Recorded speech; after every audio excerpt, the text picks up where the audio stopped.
Kali ini kita akan membahas sesuatu yang bikin kita terdiam dan bingung, yaitu keadaan koma. Apa sih yang sebenarnya terjadi kalau kita terjebak di dalamnya? Yuk, simak sampai habis.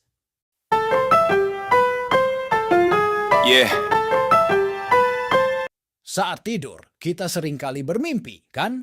Nah, tapi bagaimana jadinya kalau kita tidur dalam waktu yang panjang banget sampai enggak bisa bangun? Itulah misteri yang akan kita kupas bersama dalam video kali ini. Koma adalah situasi darurat medis yang dialami seseorang ketika dalam keadaan tidak sadar. Ketidaksadaran ini disebabkan menurunkan aktivitas otak yang dipicu oleh beberapa kondisi pada otak.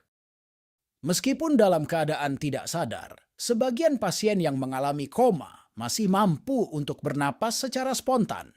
Bayangkan, koma itu kayak lagi nonton film tapi remote TV-nya hilang. Otak kita tuh kayak terkurung di gua gelap yang enggak bisa keluar buat ngatur tubuh.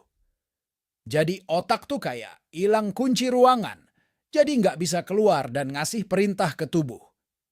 Jadi tubuh cuma kayak bengong aja tanpa tahu apa-apa yang terjadi di sekitarnya. Pasien dalam keadaan koma tidak dapat bangun meskipun diberikan banyak rangsangan. Tidak hanya itu, seseorang dalam kondisi koma tidak mampu untuk memenuhi kebutuhan jasmaninya sendiri, seperti buang air kecil atau buang air besar. Hal ini dikarenakan seseorang yang mengalami koma mengalami pembengkakan atau perdarahan jaringan otak. Jadi pada otak membuat otak dalam tengkorak menjadi terhimpit dan otak mengalami tekanan yang cukup kuat. Hal ini menyebabkan oksigen yang mengalir menuju otak pun menjadi terhambat. Kekurangan oksigen pada otak membuat kinerja otak terganggu, menyebabkan otak tidak dapat mengeluarkan cairan maupun zat beracun keluar dari tubuh. Hal ini menyebabkan penggenangan cairan pada otak.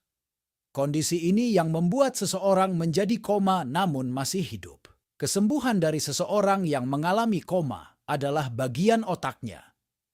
Ketika otak sudah bisa kembali normal, maka segala fungsi tubuh kembali seperti semula. Ada beberapa yang bisa dilakukan oleh dokter untuk mengembalikan kondisi seseorang yang mengalami koma, seperti mencegah pembengkakan pada otak, menyedot cairan, menyuplai oksigen untuk mencukupi kebutuhan tubuh, memperbaiki jaringan yang rusak, dan mengobati bagian yang sudah rusak cukup parah.